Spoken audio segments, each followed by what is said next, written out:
না, এ তো খুবই দুঃখজনক। মানে যে পরিমাণ ম্যাচ ফিক্সিং এর কথা ইদানিং সামনে আসে। কিছুদিন আগে তো আমি জানি না ভাই আপনি শুনছেন কিনা, যে এরকম একটা ম্যাচ হইছে যেখানে একটা ছেলে মানে ফিক্সিং হচ্ছে ও জানে, ও জাস্ট এটার প্রতিবাদে 1 ওভারে 93 রান দিছিল।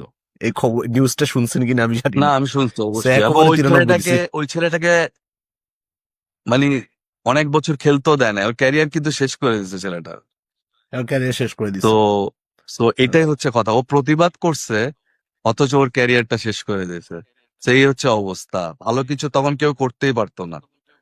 সো এভাবেই কিন্তু অনেকের ক্যারিয়ার নষ্ট, যেমন ফিক্সিং এর যে কথাগুলো আপনারা বলতেছেন, যে যে অ্যাটলিস্ট আল্লাহর কাছে আলহামদুলিল্লাহ যে আমরা, আমাদের সময় হয়তো বা অত টাকা পয়সা ছিল না, মানে এখনকার যেভাবে টাকা ছিল, বাট আলহামদুলিল্লাহ যে আমরা ক্রিকেটটা যত বছর খেলছি মানুষের ভালোবাসা পাইছি, এবং খুব যতগুলা ম্যাচ খেলছি মানে নিজের ভিতর থেকে মন থেকে ক্রিকেট খেলছি। বাট এখন আপনি কে ফিক্স করতেছে, কে কি করতেছে, আপনি কিছুই বুঝবেন না। এবং এবং যাদের যাদের নাম শুনছি আমি, মানে যারা যারা ফিক্সিং এ জড়িত, যে এই প্লেয়ার গুলো কেন আসে না, যখন আমি জিজ্ঞেস করি তখন বলে এর পিছনে এই জিনিসটা আছে। আমি নাম নাম বলার দরকার নেই ছেলেগুলার, এখনো ক্রিকেট খেলে ওরা।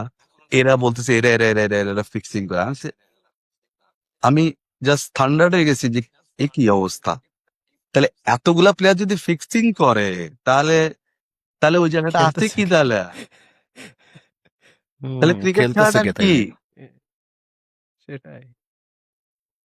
না ওইটাই ভাই, আনবিলিভেবল। মানে আমরা তো মানে এটা তো শোনা কথা হয়তো ভাই, মানে আপনার কথা শুনে আসলে মানে ধারণাটা আরো পাকাপোক্ত হচ্ছে। যে হ্যাঁ, আমরা শুনি তো যে আসলে মানে বিপিএল এ অনেক নাকি কিছুই জানতাম না। টেবিলে কোন টিম কোথায় থাকবে এটা নাকি অলরেডি ফিক্সড অ্যাবসলিউটলি, সিজন শুরু হওয়ার আগে, অ্যাবসলিউটলি, যে কে কোথায় থাকবে। অ্যাবসলিউটলি ভাই, টসে কে জিতবে ভাই, কালকে এখন কোন ডাউন কে ব্যাটিং করবে, এগুলো সব ফিক্স থাকে। এখন আর খেলা খেলা তো দেখিই না, এখন খেলা দেখাই হয় না।